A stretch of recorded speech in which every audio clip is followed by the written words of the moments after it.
Hello and welcome to Precon Decon, the video series where I deconstruct the pre-constructed decks of Magic the Gathering's history. In this video we're going to start looking at Born of the Gods, which is the second set in the original Theros block. And we're going to start by looking at Gifts of the Gods, which is a white and blue deck. Just going to set the mood for this review. This is a terrible gift from the gods, which I suppose it's thematic then with Greek mythology. But let's take a look at the deck list. So we've got 24 creatures. 5 enchantments, 3 sorceries, 2 instants, and 26 lands. We've got a mana curve off to the side there. So let's dive in, start looking at the deck. So the foil face rare is Silent Sentinel. So 5 and 2 white for a 4/6 flyer, so kind of a bit expensive. Whenever it attacks, you can return an enchantment card from your graveyard to the battlefield. That's a pretty good effect, honestly, because you got about 15 or 16 enchantments in the deck. You got like enchantment creatures, and you've got like just like regular non-creature enchantments as well. So this is actually potentially pulling a lot of weight. Obviously the downside is that it is very expensive, but Theros as a whole was kind of slow, a bit grindy and dirtly as a in this kind of environment. If you were playing these precons against each other anyway, like getting to 7 mana I don't think would be too out of the question. It's an okay effect. It's nice that it comes like straight back into play. That's obviously that's good. Like if this was just into hand, it'd be such a weak effect. The one downside is because you got a few creatures with bestow in here, is that you can't bring an enchantment creature with bestow back as an aura. You have to bring it back just as a creature. So just something to bear in mind there if you find yourself playing this deck or with Silent Sentinel and bestow creatures at any point in the future. But yeah, it's okay. It's okay as the foil face rare. So then we have 2 Ghostblade Eidolon, however it's pronounced. So 2 and a white for a 1/1 with double strike. You can bestow it for 5 and a white. So we looked at bestow in one of the previous decks. The journey, was it Favors from Nyx? I think that's what it was. Yeah, there's a whole bunch of like enchantment decks in this block, and they all have very similar names. But bestow is basically if it's in your hand, you can pay its bestow cost. And if you do, then it becomes an aura instead that goes on a creature, and then if that creature dies, the bestowed creature then turns back into a creature as well. So you don't lose it if the creature it's bestowed on dies, which is okay. So the bestow costs I find are always really, really expensive though. But I suppose in that regard, like you are getting the creature, if anything happens to the original creature, if it dies, and I guess whatever. But yeah, so 2 and a white for a 1/1 double strike, and it gives the enchanted creature +1/+1 and double strike. So yeah, it's okay, I guess. Maybe a little. I think it's just very expensive in terms of both bestow and the original casting cost, because just being a 1/1 with double strike shouldn't be 3 mana.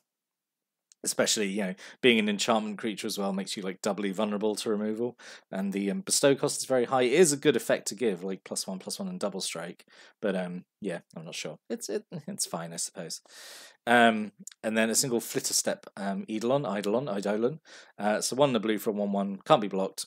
You can bestow it for 5 in a blue. Enchanted creature gets +1/+1 and can't be blocked. So yeah, again, this is actually kind of useful. This one's kind of okay because like you play it early game, and then you've just got a small unblockable creature, which is fine. Late game, you draw it, you put it on one of your bigger creatures, and then you've got a big unblockable threat to kind of close out the game. I guess again, it's very expensive, but I say Theros was such a slow kind of grindy environment to play. Like getting up to 6 mana wouldn't be impossible, I suppose. So yeah, it's okay. A single hopeful Eidolon, again, however it's pronounced. 1 white mana for a 1/1 with lifelink. You can bestow it for 3 and a white, so actually like a fairly okay bestow cost. So it has lifelink, and if it's bestowed, it gives the enchanted creature +1/+1 and lifelink. Yeah, it's fine. Kind of wish there'd been more than one in here, but yeah, it's okay. This is perfectly fine. We have 2 Heliod's Emissary, so 3 and a white for a 3/3. Whenever Heliod's Emissary or the creature it's bestowed onto attacks, you tap target creature and opponent controls, gives the enchanted creature +3/+3, bestows for 6 and a white. So again, very expensive bestow cost, but giving +3/+3 in this kind of Oh, was it Seasoned Marshal? Like a decoy ability, like a tap down on an attack trigger. I suppose okay. Again, it helps close out the game. I suppose it's just very expensive. I think this is one you would just prefer to cast normally rather than hold on and bestow it. Maybe. And then Thassa's Emissary. It's a 3 and a blue for a 3/3. Bestow it for 5 and a blue. Whenever Thassa's Emissary or Enchanted Creature deals combat damage to a player, you draw a card, and Enchanted Creature gets +3/+3. So yeah, I like this one a bit more than Heliod's Emissary, just because the bestow cost is a tiny bit cheaper, and the card draw effect is okay. I suppose it's all right. Even and like casting it as is as well. Like it's a 3/3 that gives you a card draw if it connects with a opponent. Yeah, it's okay. It's the thing. It's just kind of okay,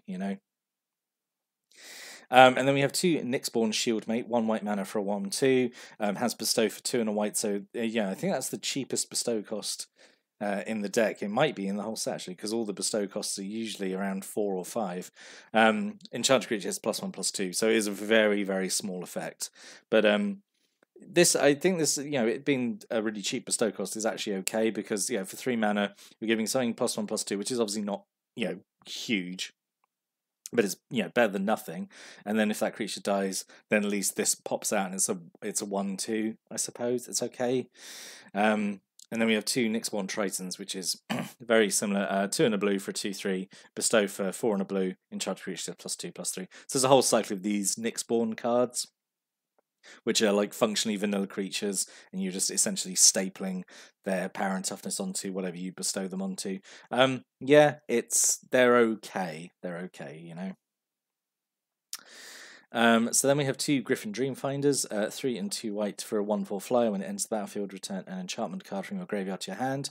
I feel like this is very expensive. I mean, I know you got a lot of enchantments in the deck to make it work, that it works with, but like 5 mana, and it's only a 1/4 flyer, so obviously it's very defensive.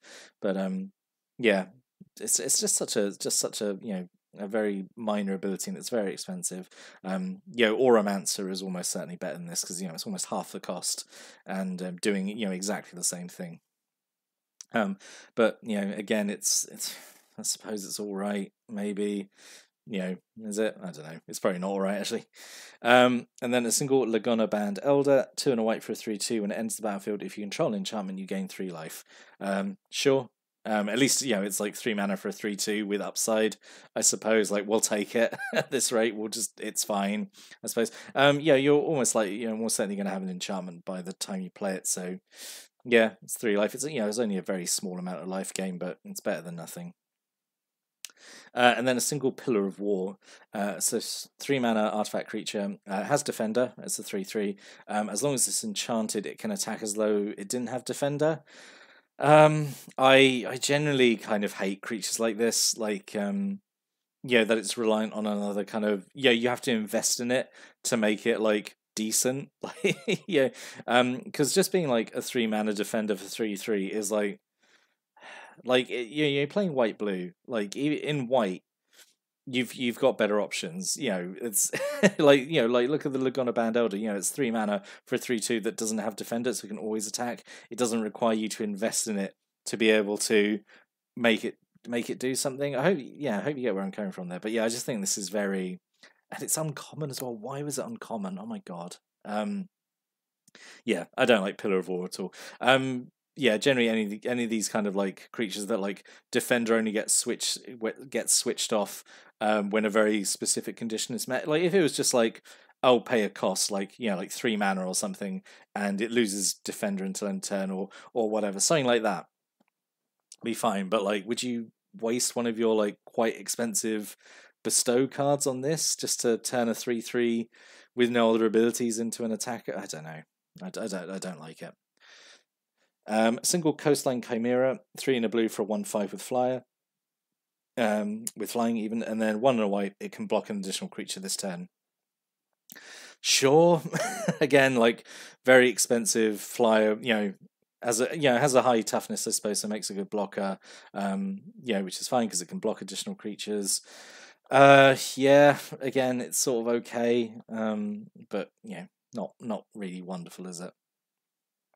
And then a single Floodtide Serpent, so 4 and a blue for 4/4. It can't attack unless you return an enchantment you control to owner's hand. The cost is paid as attackers are declared. This is just bad. Like there's not really any things in the deck that I think combos super well with this.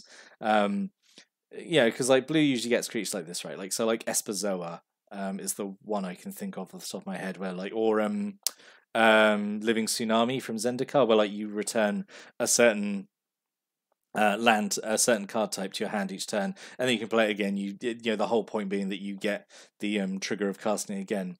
But I don't know, like in this, I don't think you have that many like ETB like enchantments. Like, oh, when you play this enchantment, you get this, or if you do, they're quite expensive, and like I don't know if it's worth doing that just to attack with a 4/4 that has no other like abilities, you know, just a straight up vanilla 4/4.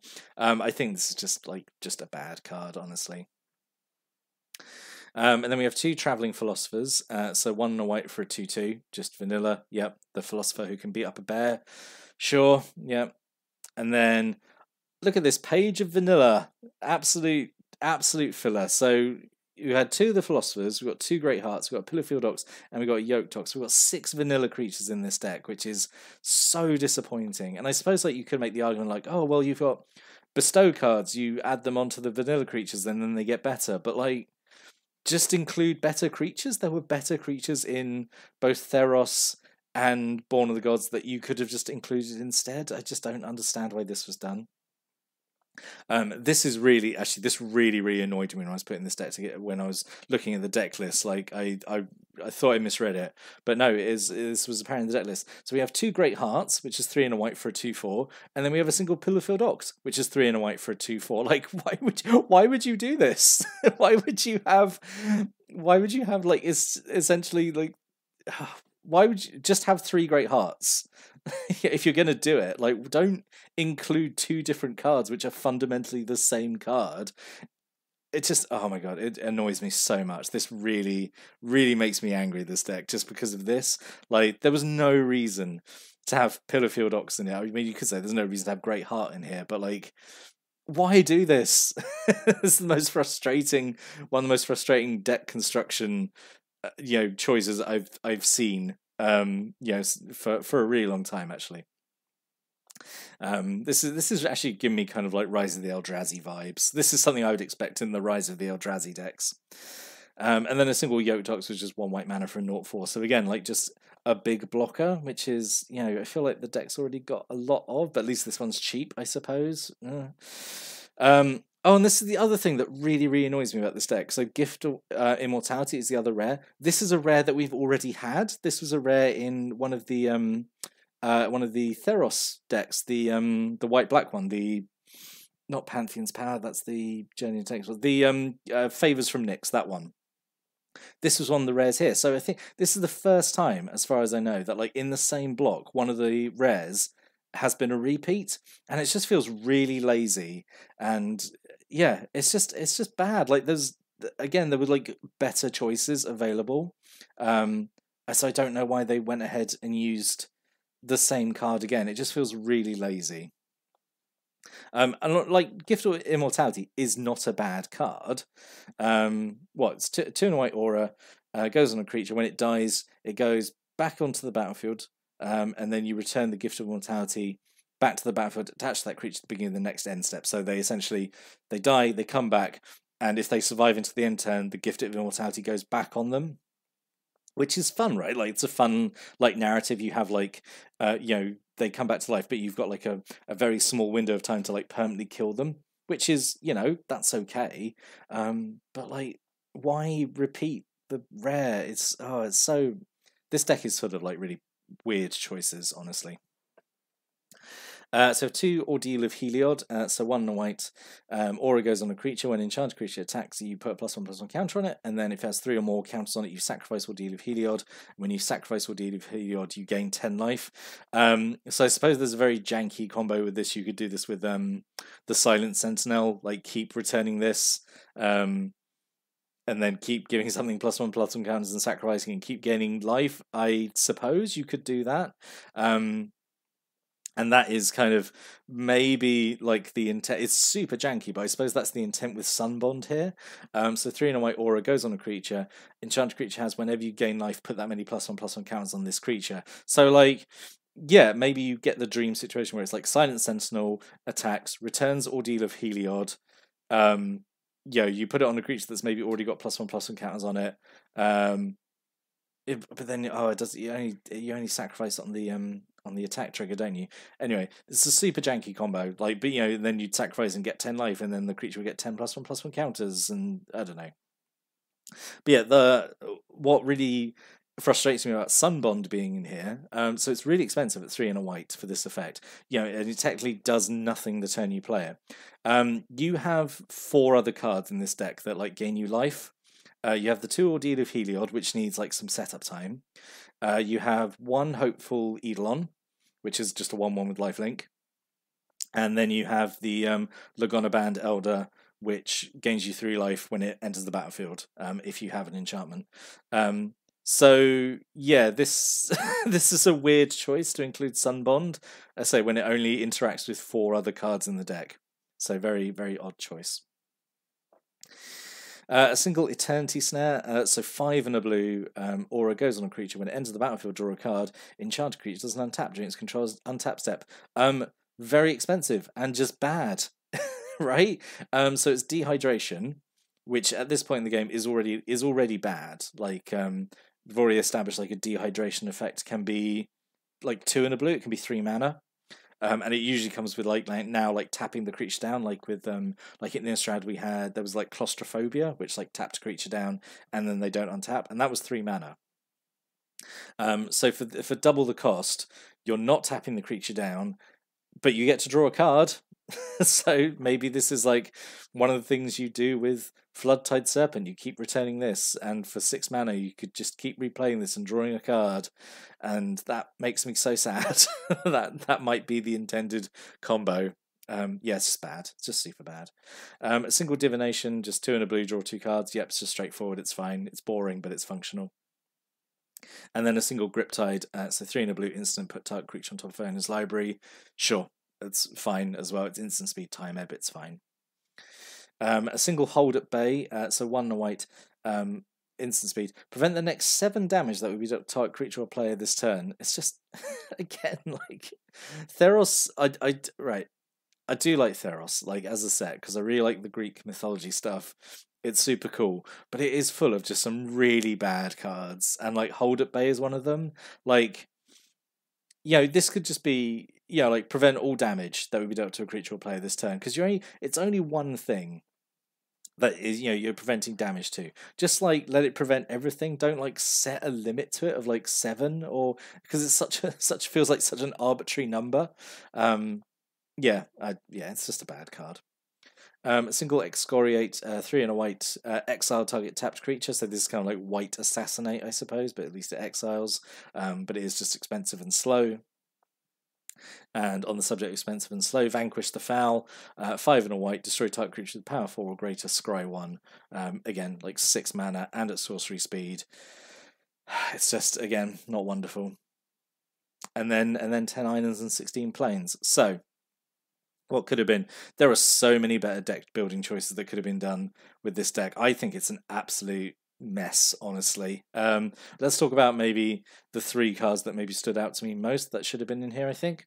So instead of Gift of Immortality, I think either Eidolon of Countless Battles, which is 1 and 2 white for a 0/0, has Bestow, and it gets +1/+1 for every creature you control and every aura you control, which is okay. Yeah, it's kind of boring though, because it just becomes like a big creature. I think Hero of Ireus would have been more interesting though.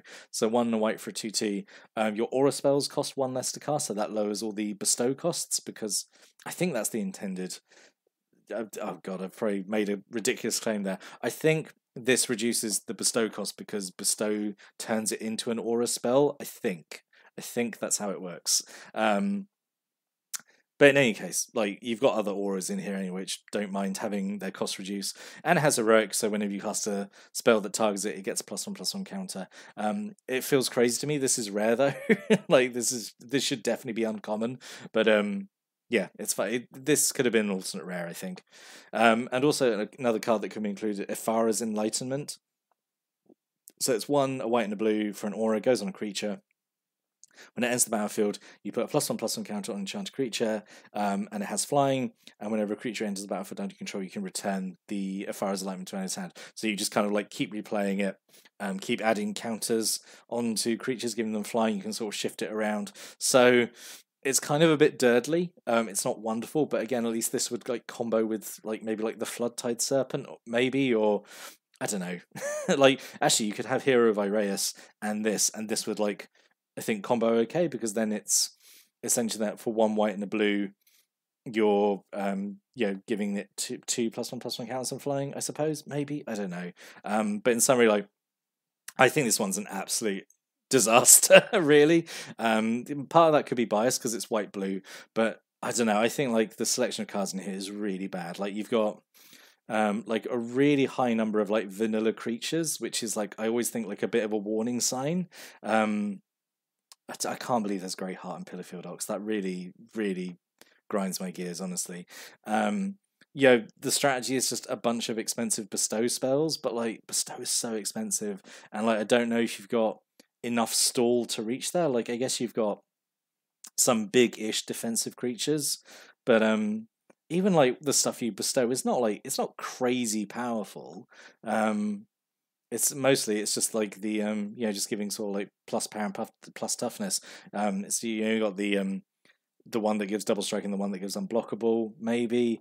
I don't know. It's just some really weird choices made here when building deck. Like there's the Sun Gift or whatever it's called, which like I say interacts with like 4 cards in the deck. It really does feel all over the place. I really am not exaggerating when I say this feels like a deck that was made in Rise of the Eldrazi, where like all those decks were pretty bad. This one is not great. I really don't like this one at all. This is one of the worst ones I've looked at for quite a long time, I would say. But that's just my opinion on the deck. If you've played this deck and you had a great time with it, please leave a comment below and let me know if I'm wrong. But if you got any other sort of comments or opinions about this deck or any of the cards in it, stick a comment below. I'd love to read them, for this deck especially, and see where other people are coming from or what other people think about it. But I'll be back next time. I'm going to look at another Theros, not Theros at all, Born of the Gods intro pack. But until then, thanks for watching and listening, and have a great day.